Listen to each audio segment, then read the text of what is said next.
بسم اللہ الرحمن الرحیم۔ السلام علیکم، آپ دیکھ رہے ہیں میرا یوٹیوب چینل۔ اب تک آپ نے میرے چینل کو سبسکرائب نہیں کیا تو پلیز سبسکرائب کر دیں، بیل آئیکن کو پریس کر دیں تاکہ میری آنے والی ہر نئی ویڈیو آپ کو سب سے پہلے موصول ہو سکے۔ اس ویڈیو میں ہم بات کریں گے ربا کی، یعنی سود کی۔ سود کسے کہتے ہیں، اسلام میں اس کی کیا حیثیت ہے۔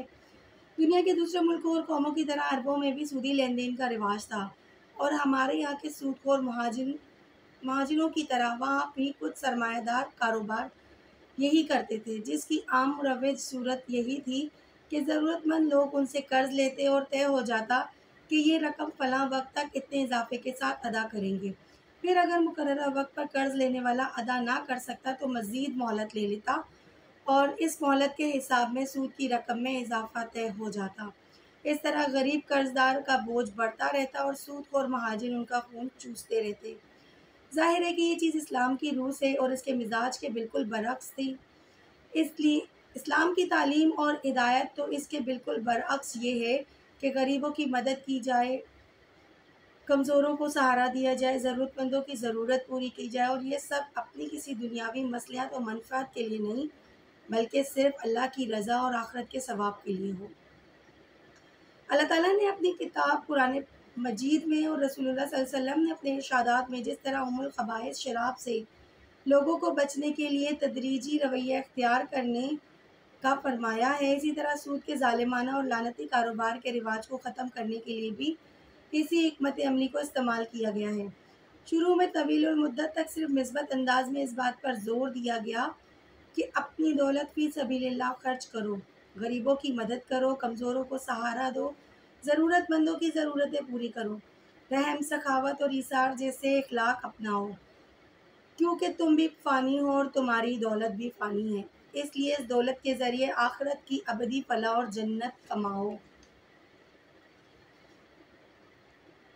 حضرت ابو ہریرہ رضی اللہ عنہ سے روایت ہے، رسول اللہ صلی اللہ علیہ وسلم نے ارشاد فرمایا کہ 7 مہلک تباہ کن گناہوں سے بچو۔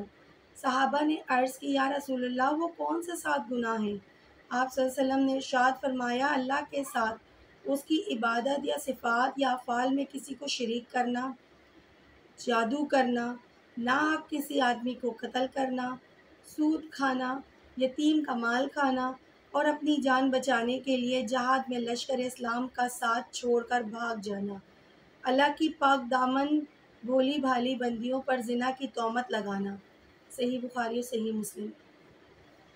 حضرت ابو ہریرہ رضی اللہ عنہ سے روایت ہے، رسول اللہ صلی اللہ علیہ وسلم نے فرمایا، جس رات مجھے معراج ہوئی، میرا گزر ایک ایسے گروہ پر ہوا جن کے پیٹ گھروں کی طرح ہیں اور ان میں سانپ بھرے ہوئے ہیں جو باہر سے نظر آتے ہیں۔ میں نے جبرائیل سے پوچھا، یہ کون لوگ ہیں جو ایسے عذاب میں مبتلا ہیں؟ انہوں نے بتلایا، یہ سود خور لوگ ہیں۔ سنن ابی ماجہ۔ حضرت ابو ہریرہ رضی اللہ عنہ سے روایت ہے، رسول اللہ صلی اللہ علیہ وسلم نے ارشاد فرمایا، سود خوری کے 70 حصے ہیں، ان میں سے ادنا اور معمولی ایسا ہے جیسے اپنی ماں کے ساتھ منہ کالا کرنا۔ استغفر اللہ۔ حضرت جابر بن رضی اللہ عنہ سے رسول اللہ صلی اللہ علیہ وسلم نے حضرت جابر رضی اللہ عنہ نے بیان کیا، رسول اللہ صلی اللہ علیہ وسلم نے لعنت فرمائی ہے سود لینے اور کھانے والوں پر، اور سود دینے اور کھلانے والوں پر، اور سودی دستاویز لکھنے والوں پر، اس کے گواہوں پر۔ آپ صلی اللہ علیہ وسلم نے فرمایا، گناہ کی شرکت میں یہ سب برابر ہیں۔ صحیح مسلم۔ حضرت انس رضی اللہ عنہ سے روایت ہے، رسول اللہ صلی اللہ علیہ وسلم نے فرمایا، جب تم میں سے کوئی آدمی کسی کو قرض دے اور اگر وہ مقروض مدیون آدمی قرض دینے والے کو کوئی چیز بطور ہدیہ دے یا سواری کے لیے اپنا جانور پیش کرے تو چاہیے کہ وہ اس کے ہدیے کو قبول نہ کرے اور اس کے جانور کو سواری میں استعمال نہ کرے، یہ کہ ان دونوں کے درمیان پہلے سے اس کا تعلق اور معاملہ ہوتا رہا ہے۔ حضرت عمر بن خطاب رضی اللہ عنہ سے روایت ہے، آپ صلی اللہ علیہ وسلم نے فرمایا، ربو والی آیت یعنی سورہ بقرہ کی جس آیت میں ربو کی حرمت کا قطعی اعلان فرمایا گیا ہے، وہ رسول اللہ صلی اللہ علیہ وسلم کی حیات کے آخری دور میں نازل ہونے والی آیتوں میں سے ہے۔ حضور اکرم صلی اللہ علیہ وسلم اس دنیا سے اٹھا لیے گئے اور آپ صلی اللہ علیہ وسلم نے ہمارے لیے اس کی پوری تفسیر و تشریح نہیں فرمائی، لہٰذا ربو کو بالکل چھوڑ دو، اس کے شبے اور شائبے سے بھی پرہیز کرو۔ سنن ابی ماجہ۔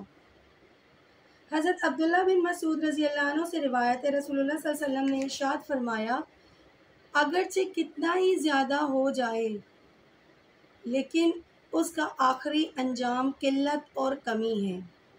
اس حدیث کے لفظ عاقبہ سے اخروی انجام مراد لیا گیا ہے، تو ظاہر ہے کسی صاحب ایمان کو اس میں شک و شبہ نہیں ہوگا۔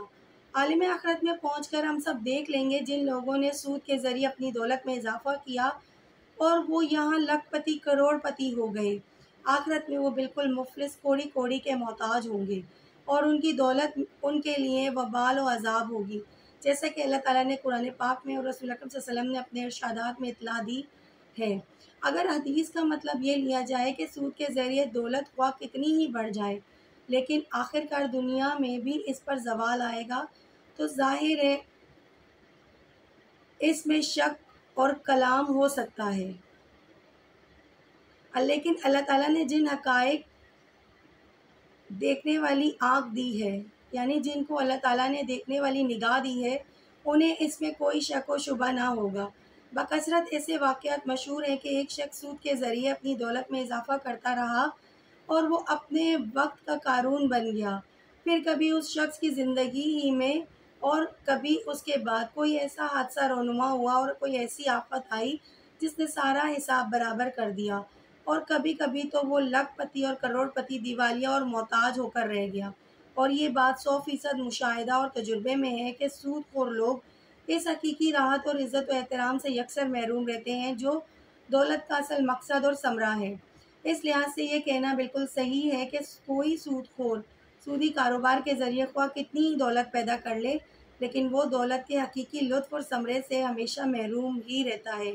اس حساب سے وہ دولت مند ہونے کے باوجود مفلس اور تہی دست ہے۔ قرآن مجید میں فرمایا گیا ہے، ربا اور سود سے کمائی ہوئی دولت کو اللہ تعالیٰ برکت سے محروم رکھتا ہے اور اس پر دیر سو دیر بربادی آتی ہے۔ سبحان اللہ۔ آنے والی اگلی ویڈیو میں ہم آپ کو ربا اور سود کے متعلق مزید احادیث کے حوالے سے بتائیں گے کہ سود اور ربا کتنا بڑا گناہ ہے۔ اپنی خاص دعاؤں میں مجھے بھی یاد رکھیے گا۔ اللہ حافظ۔